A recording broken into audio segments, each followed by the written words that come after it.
You sleep 8 hours, but you still wake up exhausted. You drink coffee, but the fog doesn't lift. Your friends tell you to get out more, to stay busy, to just push through it. And at some point, you start believing them. Maybe they're right. Maybe you really are just lazy, but that's not the truth. What's happening isn't laziness. You're not physically tired. You're neurologically overheated. Science shows that some brains are wired like high-performance engines. They never idle. Even when you think you're resting, your brain is still scanning, calculating, predicting. You're not broken. You're just a high-powered machine trying to function in a world built for standard models. Today, we're going to look at the 5 invisible things that are draining your battery. And number 4 might explain why even your own home feels exhausting. But first, we need to talk about processing power. Most people can walk into a room, sit down, and just exist. Their mind accepts the moment at face value.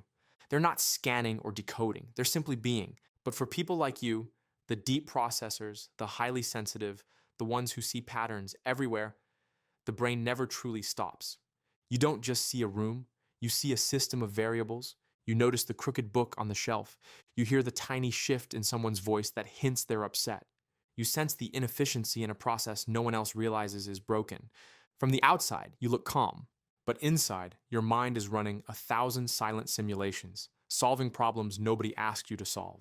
Psychologists talk about 2 types of overthinking. Most people loop. They replay the same worry over and over. But you don't loop, you layer. You think in multiple dimensions. You don't just plan A and B, you plan C through Z.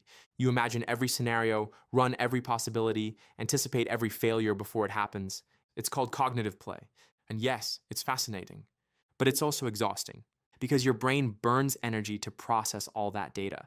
While others are cruising on low power mode, your system is running a full render 24/7. You're not lazy, you're just a supercomputer running on a phone battery. The second drain comes from your input settings. Most people have a built-in spam filter for sensory input. When they walk into a busy place, their brain automatically deletes 90% of what's happening around them. They focus on what's relevant and tune out the rest. But your brain doesn't do that. You don't have the same filter. You perceive the world in ultra-high definition. Every flicker of light, every tone shift, every subtle energy in a room, it all gets processed as important. There's no background noise for you. Everything is foreground. This is called sensory processing sensitivity. While everyone else lives life in 480p, your nervous system experiences it in IMAX. You're not antisocial. You're overstimulated. That's why crowds exhaust you. That's why busy environments make you tense. You're not avoiding people. You're protecting your bandwidth. And when you finally crash at the end of the day, it's not emotional weakness. It's your brain saying, system overload. Here's where it gets even more interesting.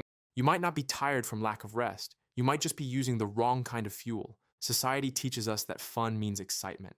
Loud parties, big groups, constant stimulation. That's fine for people whose brains run on dopamine.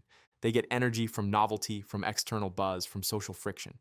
But your dopamine system works differently. It's more sensitive, you hit your limit faster. What excites them drains you.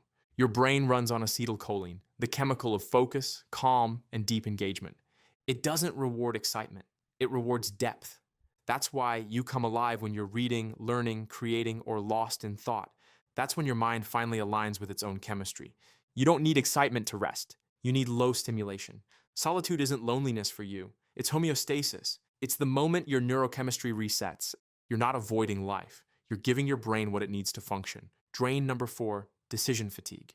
If you're a high processor, even your environment competes for mental energy. Research shows that clutter literally drains attention in the visual cortex. To most people, a pile of laundry is just laundry.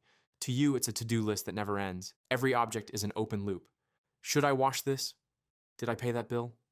Where does this go? Your brain is running background tasks all day long. That's why you sometimes feel an overwhelming urge to clean when you're stressed. You're not obsessed with order. You're trying to quiet the noise. You're debugging your environment so your brain can finally stop processing. If your home is chaotic, you wake up already in debt to your energy bank. You start your day with your battery half empty. And then comes the biggest drain of all, the performance. Psychologists call it being a calm faker.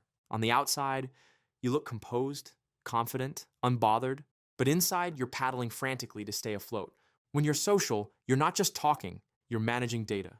You're adjusting tone, reading micro expressions, scanning the emotional temperature of the room. You're doing emotional calculus in real time. That's not small talk, that's performance. And performance costs energy. That's why social exhaustion hits you so hard. It's not physical tiredness, it's a deep neurological depletion. That's also why animals feel easier than people. An animal never asks you to explain yourself. It doesn't need context. It doesn't judge your silence or your stillness. With animals or alone, you finally stop performing. You finally get to just exist. So if you're always tired, stop treating it like a moral failure. You don't need to try harder. You need to respect your hardware. You don't need more coffee or motivation. You need less noise, fewer inputs, and more silence. Build your own mental sanctuary. Control what comes in. Simplify your environment to reduce cognitive load. And stop apologizing for needing peace. You're not broken. You're not slow. You're just running an incredibly powerful system in a world that constantly drains it. You don't need to be fixed. You need to be maintained because you are not lazy. You're not weak. You're simply a high-spec machine built for a different kind of life. And the sooner you stop trying to run on everyone else's settings, the sooner you'll realize you were never meant to keep up. You were built to go deeper, to notice more, to think in ways most people can't. You're not tired because you're broken. You're tired because you've been living in constant overdrive. And it's time to give your brain the quiet it's been begging for. So no, you're not lazy, you're just overloaded. And once you learn how to protect your system, that sensitivity, that depth, that endless curiosity will become your greatest strength. If this resonated with you, you're going to love what's next. Why solitude isn't loneliness, why silence heals the nervous system, and why the quietest people often carry the most powerful minds. Stay tuned. Your brain isn't your enemy. You just need to learn its language.